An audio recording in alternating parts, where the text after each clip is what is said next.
Greetings. Today it's all Yule all day in our house. We're doing all of the final preparations for Yule.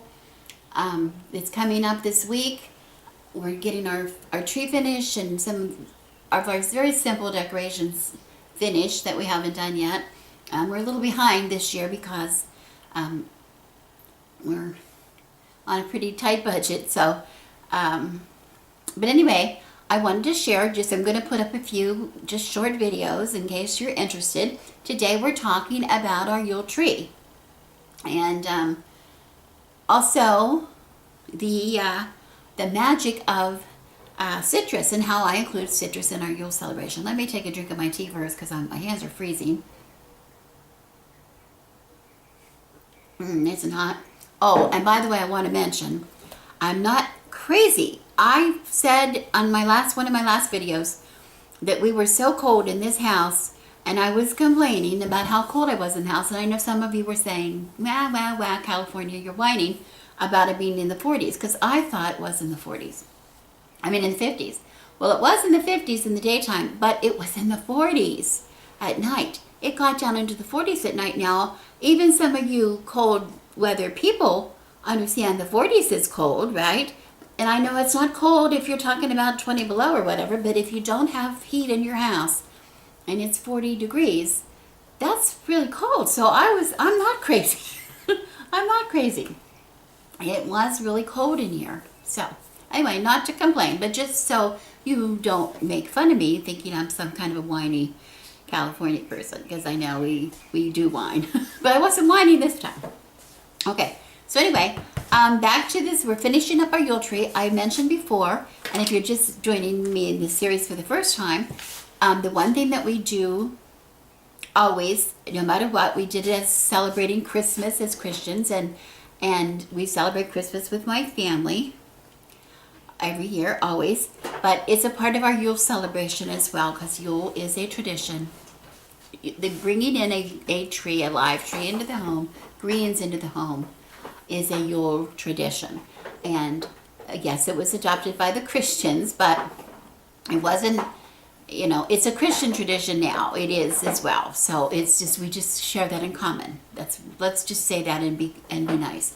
We share it in common.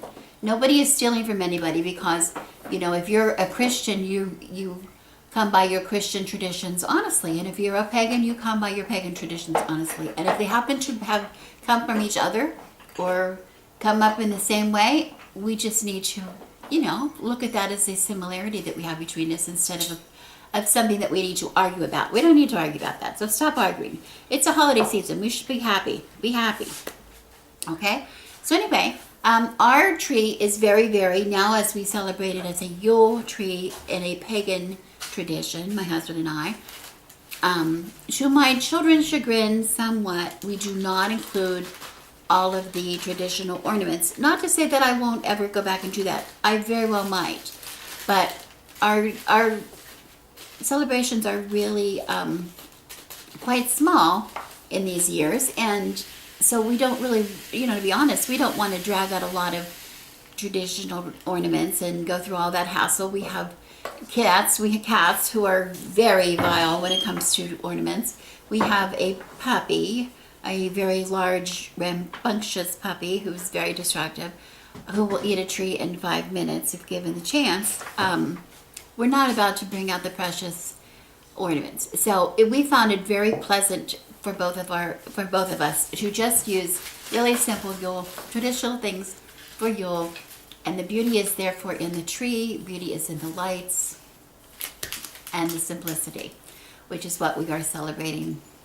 We are celebrating it. We are not mourning what is lost to us. We are celebrating in the simplicity, the beauty of the simplistic.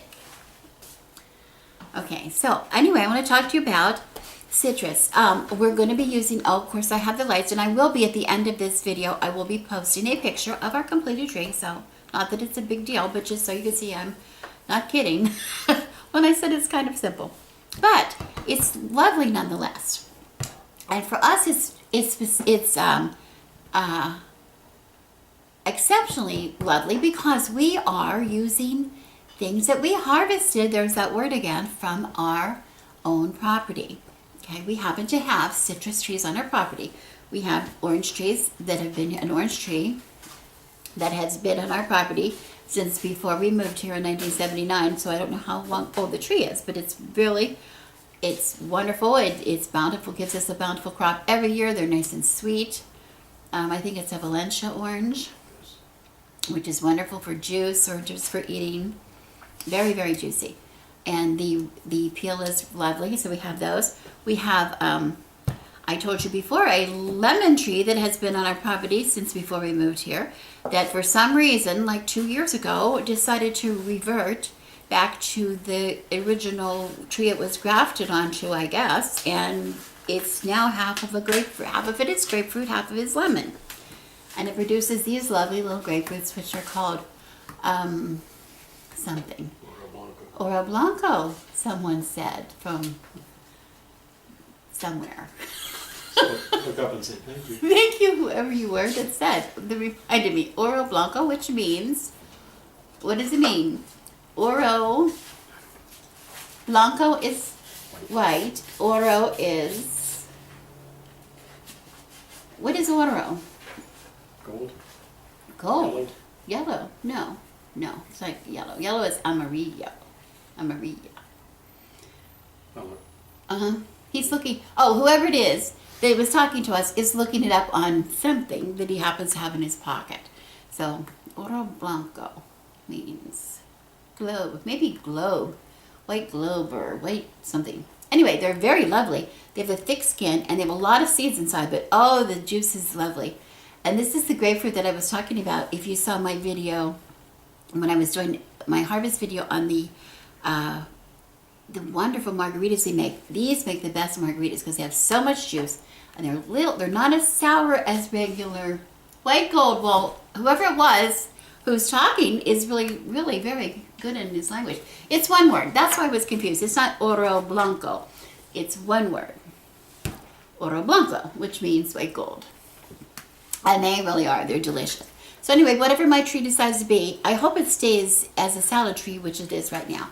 But anyway, I have oranges, I have grapefruits, I have a lime tree, a little lime tree, which is not a very big tree, but boy, it produces really nicely, and and the lemons, of course, from the grapefruit. So orange, lemon, lime, grapefruit, citrus. Why am I using citrus? Okay, well, they're wonderful. Grapefruits, and remembering, we're trying to get into, and we're going to get, I'm sort of putting the cart before the horse, but we're getting into, at the end of this little series, I'm going to be talking about a special way that we're welcoming in this light this year, personally, the two of us. But one thing you can understand is at this time of the year, we're also doing a lot of cleansing. People are, because they're all tucking in, everybody's tucking in and protecting, putting protections up around their house and their properties and things, and clearing negative space out of their homes, because like here in California, we're closing up our windows. As a matter of fact, this week,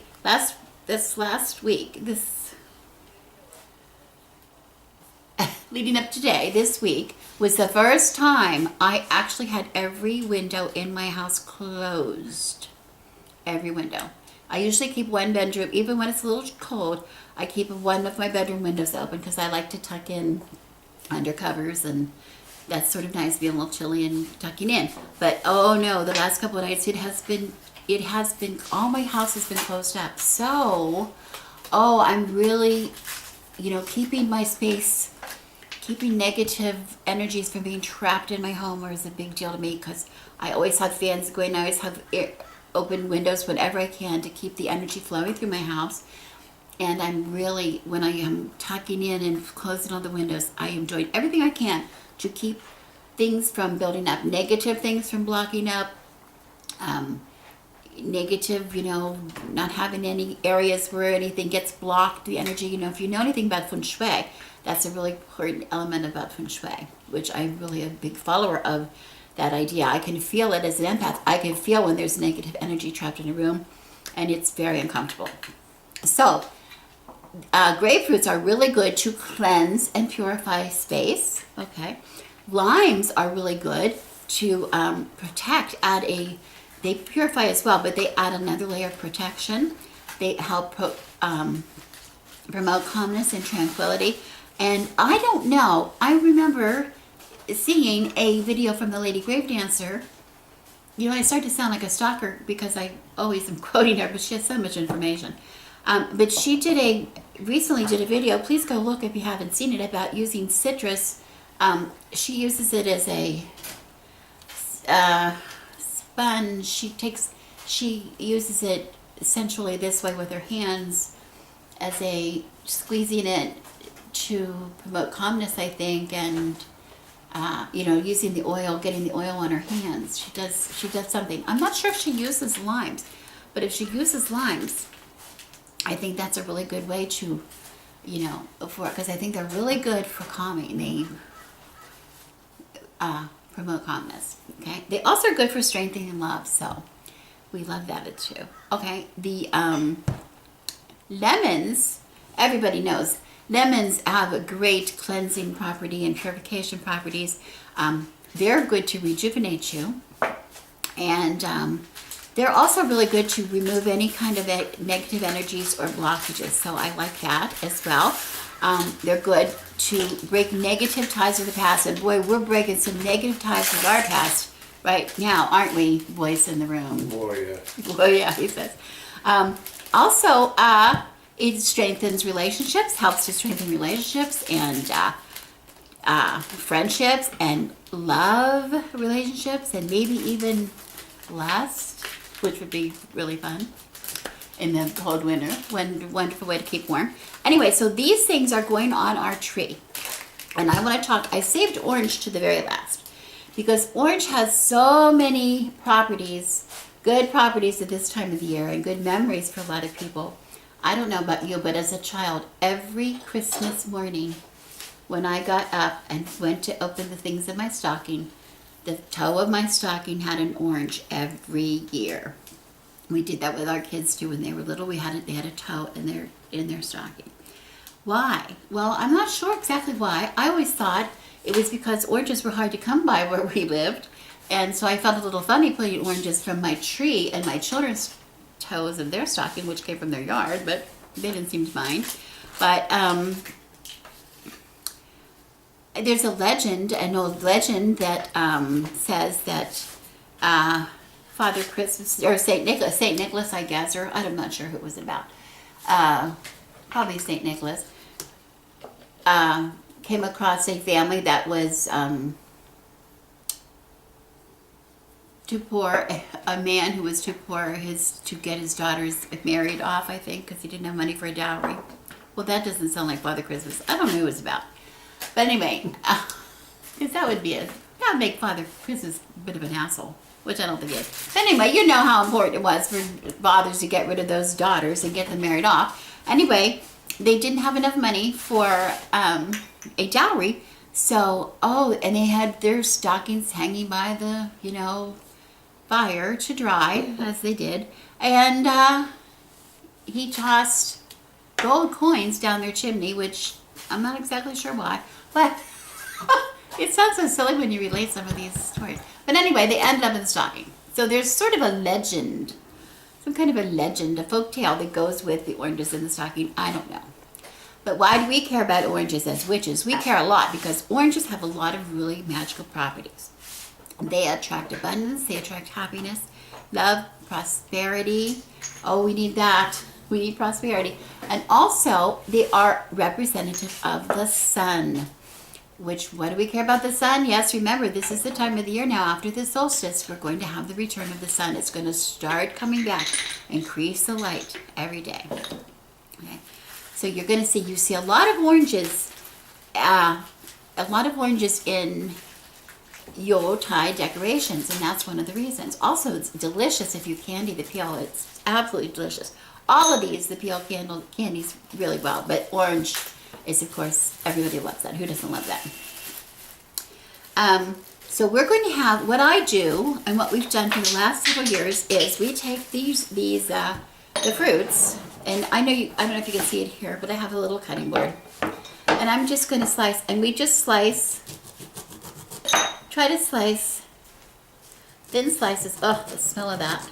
And the juice is flying everywhere when I do it. You don't really have to see this, but I'm gonna hold it up. But we take these slices, you know, about this thick. Can you see the slices? Mm-hmm. And these do not take very long to dry because this kind of Valencia orange does not have a really thin, it has kind of a thin peel. But anyway, we just do it as equal as possible. They don't have to be equal. But anyway, I just slice them up and oh my, that smells good.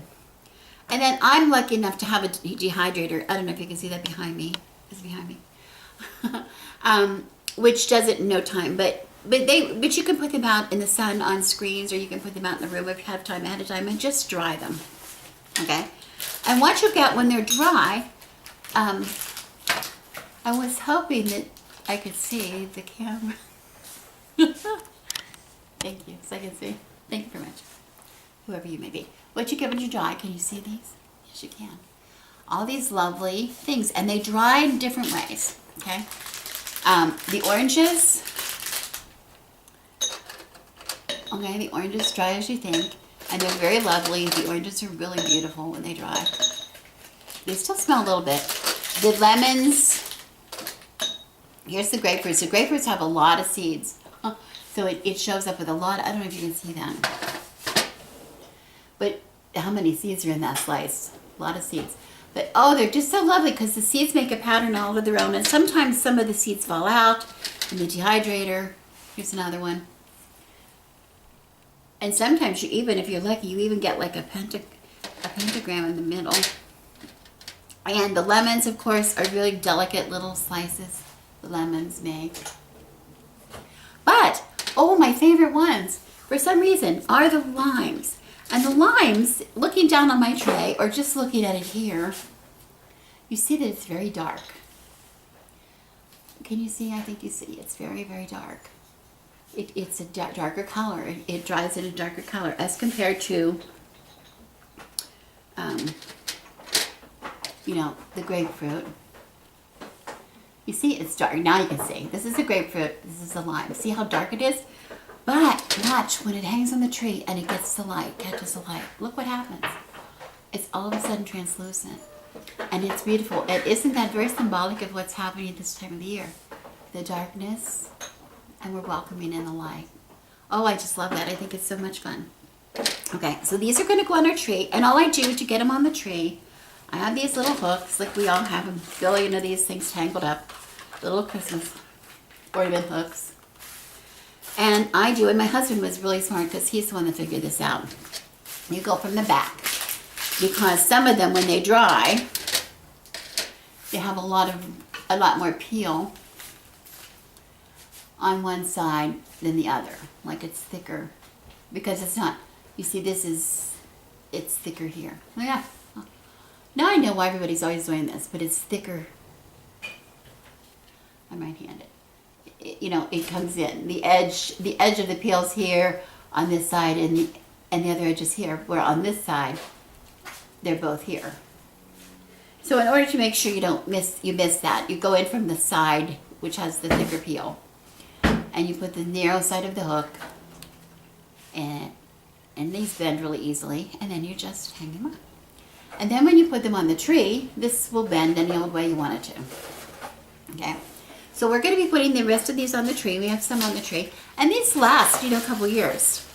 I keep these, excuse me, from year to year I keep them. But sometimes then they get so dark and so hard. Here's some of the older ones. They get really dark. Here's a really dark one. And it doesn't really show the light anymore. It doesn't really show the light anymore. So when they don't show the light anymore, they go in the compost pile. Okay? So, these things are going on the tree. The other thing that we're putting on the tree, this is getting too long, I'm trying not to be too long, but this is a really cool thing, is we've always, in my family, it has always been a tradition. At Christmas time, this is when I was growing up, we always had a bird's nest in the tree. And you see, if you go and look at ornaments at Christmas time or whatever, you see a lot of bird's nests. And we always have these little ones that clipped on. They were pretend bird's nests. Why do I say pretend? Pretend, they weren't pretending to be. They were, what is the word? Decorative. Decorative. They weren't real bird's nests. But I get a lot of bird's nests given to me by the birds that live in my yard from time to time, and I always keep them when we come across one, empty ones. When we come across an empty one, we keep them because they're very magical and useful in very many things. But one thing I like to do is put it in a tree, and if I have a real one, and we have one, I have to show you this because my husband just pointed this out to me, how cool this is. This is a little bird's nest that came off, I think it's a hummingbird's nest, I'm not sure because it's so small. But what he pointed out to me was, it's still in such beautiful shape. The leaves are dry. But what he wants me to do, how do I want to do it? Is this right? Mm-hmm. You can talk to me so I can. That's fine. You He's trying to can hold it back. hold it back. He's trying to focus. Turn towards me. There.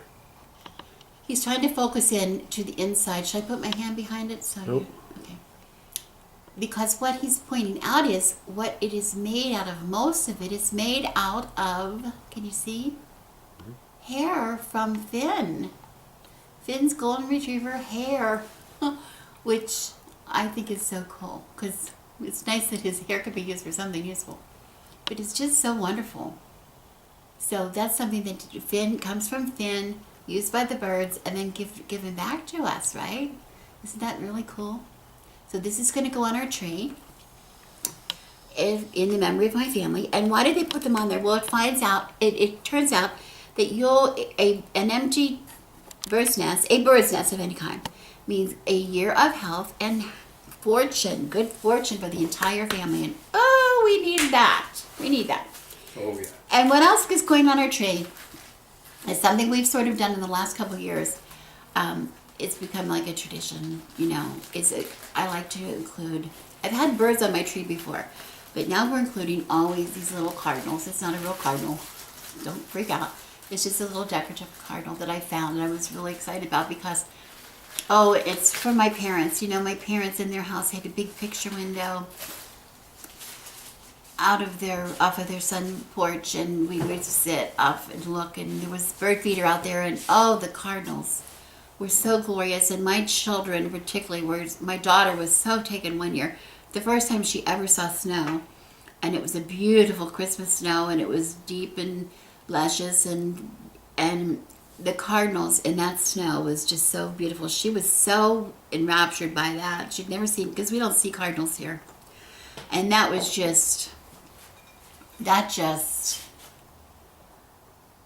it reminds us of my parents, you know, and their beautiful home. So that's going to go in our tree too. So anyway, again, whatever traditions are yours, use them. You know, if you don't, if bird's nests and cardinals don't mean anything, you don't put them in your Yule tree. But when you're decorating your Yule tree, if you have one, you don't need to use citrus either. That's just my thing, right? Whatever is your thing, do it. Make a tradition. Make your own traditions just as strong, you know.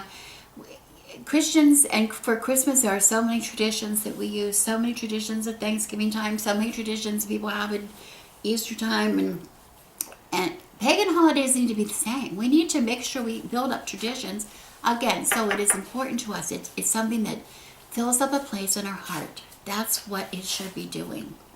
We need to connect with the Sabbath as much as we possibly can, and that's the best way to do it. Build up a tradition. Okay?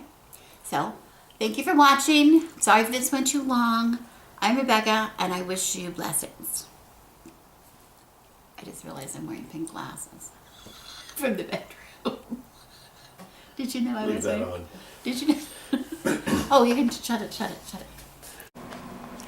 Okay, I have my fruit, my citrus fruits on the tree. My bird and nest are on the tree, and I can come in a little closer. You can see, if the lights don't mess it up. See, it's very simple, but you see sometimes, I don't know if you can see how the citrus catches the light. It's so pretty. And here we have my little cardinal, and tucked in safely is the little bird's nest. Little bird's nest.